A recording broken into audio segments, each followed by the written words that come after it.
Pathmonk is the intelligent tool for website lead generation. With increasing online competition, over 90% of website visitors don't convert.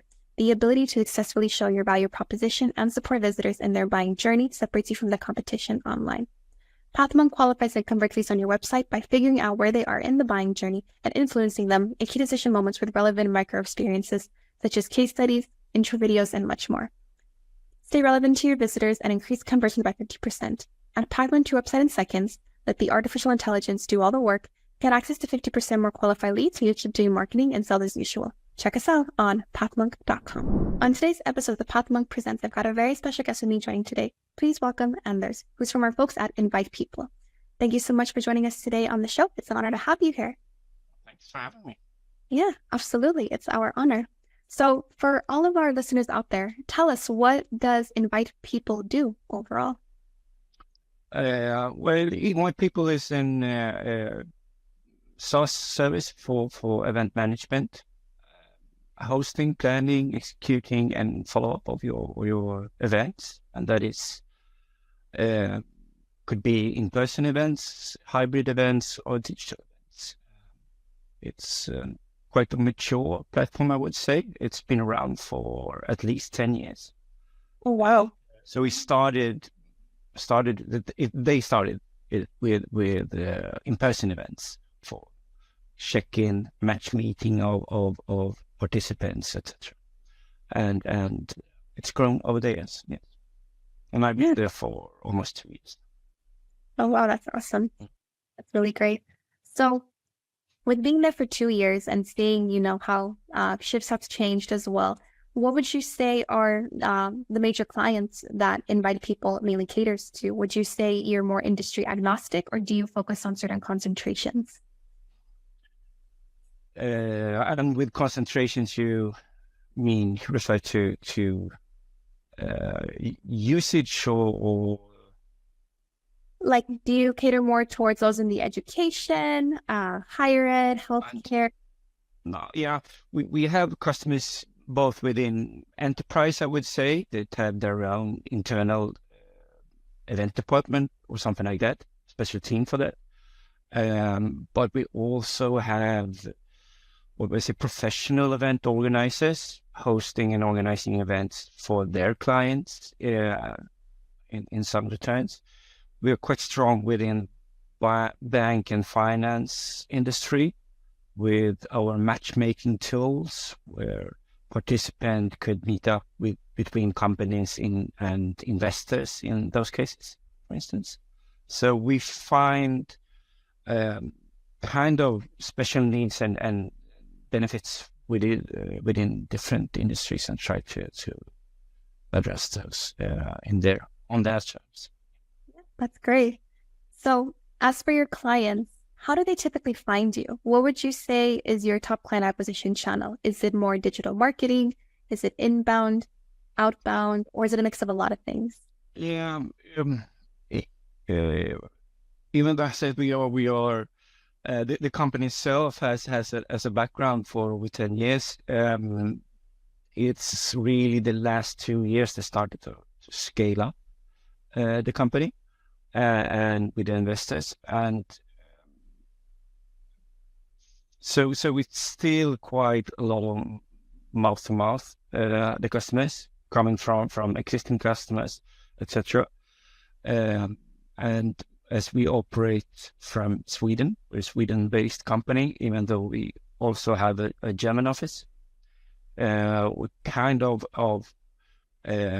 using our social networking for reaching out.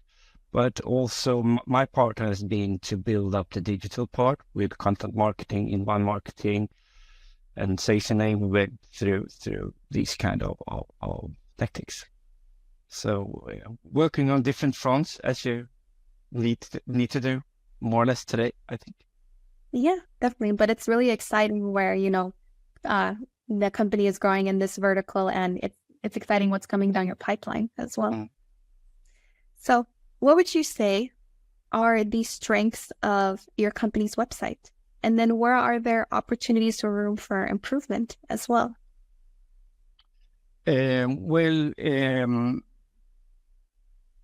as the marketing department sitting, the whole marketing department sitting just in front of you, it's always some kind of priority and management of what should we do of all the things we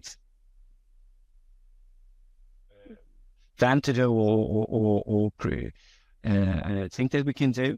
So I think that we for the last year or so, we have started building content that could attract and convert visitors. Before that, it was more or less like the old traditional company, this is us, look at us thing with some features of the platform. And I try to implement a more content in line with the whole customer journey, that like HubSpot and the inbound methodology says, with attract, convert, nurture. But some problems, there were some challenges we had in, for instance, in Nordic, in Sweden, is that the market isn't that big. The keywords, the searches aren't really there. So you have to combine it with other things. And as we have seen the last year with how, I think I heard that, was it more content and readers? And with the explosion of AI the last year or so, we will have even more content, I think. So it's hard to break through the noise, so to say. So you really need to think about what content are you really producing, and is that really building trust, and is it really relevant? So that's becoming more and more important, I think, and how you could, in a way that doesn't annoy the audience, so to say, reach out and communicate on their terms, and be really sensitive for the signals you get from. Yeah, absolutely. I know exactly what you mean. So you have brought up the interesting topic of AI. Do you feel that it will, where do you think it's going to go within leading in the industry, especially with the industries that invite people serves? Yeah, I think we will implement more and more AI, of course. It's here. We can't resist it. I don't see that it's so much of a time saver, maybe. It's more shifting the focus to what we should have done before as well, and what we didn't do enough, I think, and that's get to know your audience before you open your mouth, and really do the research and try to understand it. And it's coming back to, you need to build the trust and you need to be relevant. If we could produce with AI, we could produce 100 cars or something, but you don't see what you're driving. I think we will have a lot of crashes with those type of content, and it's hard for the audience to find the right one, because it's so much content and it's so optimized just to be found, and not maybe to really build a relationship with, or prove the value for the potential client. That's one of the big challenges, I think. Yeah, that's a lot of things I've been seeing too, like with highlighting that as well. And that's why it's great to be in the event industry, because I think in-person events and things like that really meet up and really could build those relationships will become more and more important. And we are a bit, like a digital meeting, we got used to this the last 4 or 5 last years, the most of us, but there are some longing for also meeting and meet persons in person and in real life, because that's, I think, for engagement and inspiration, that's better than maybe the digital meeting. Yeah, absolutely. In some cases, at least. Yeah, definitely. So now we're going to switch gears and we're going to talk about you as a leader. So with being the digital marketing lead, what does an average day look like for you? What do you do overall? Oh, nobody as busy as a marketer, as some colleague said to me a couple of years ago, that you can there are always 100 things to do. But yeah, I try to keep up with some of the numbers, maybe at least on a weekly basis. Of course, I have daily contact with my sales leads, both of them. That we are aligning on processes, content, and everything. Since we are, or I consider us a startup, a scale up, and we have a lot of things to learn internally. So I think that's important. My content creation have a tendency to be done in batches. And that's really for me to, I'm a bit of, after 35 years or something in the industry and worked on many different processes, I'm kind of a jack of all trades and an expert on nothing. I don't know, but it feels like that sometimes.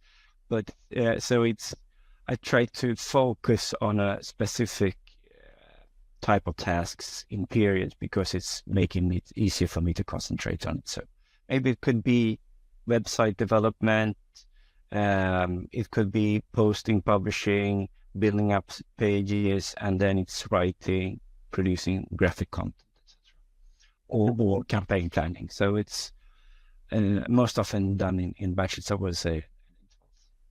Yeah, definitely. Yeah, you are the jack of all trades. You do a lot. Well, I think that's a common trait when you're a marketer. You need to become that in some way. Yeah, I agree with you. So now we're getting close to the end of our interview, and I'm going to ask you some rapid fire questions. Are you ready? Sure. Awesome. So if there were no boundaries in technology, what would be the one thing that you would want to have fixed today in your role as the marketing lead? Oh,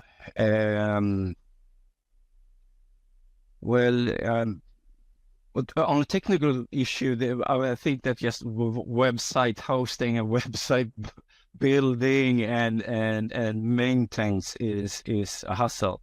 I'm not a coder. I don't want to get involved in that, and etc. And more than often, the big hurdle is that this is technically just not possible, or it doesn't behave like I want to, or it's a long road to get where I want. So that's maybe one of the big hurdles on a technical point. Yes. Yes. No, it is. Like, especially it's very overwhelming when you look at the code and see how many things are changing and how one little change it shifts the whole website. So I'm right there with you. So we're at the end of our interview, and I want to thank you so much for joining us on the podcast. But I also want to give you the last word. If anyone were to forget about everything we've talked about in your interview today, what is the one thing that you want them to remember about Invite People overall? On Invite People, yeah. If you want close or an alternative to the big dragons when you're hosting or organizing an event, I think you should take a look at us. It's a very competent system or service, and we're quite quick on our feet. We have our own internal team, and it's by event people for event people, we usually say. So if you're into events, yeah, give us a call. Awesome. All right, for all of our audience listeners, anything you need with hosting events and bringing it to the digital hybrid, you know where to find Anders and his team. Yeah, sure. Yeah. Thank you. Thank you so much. And for all of our listeners out there, check us out next week on Pathmonk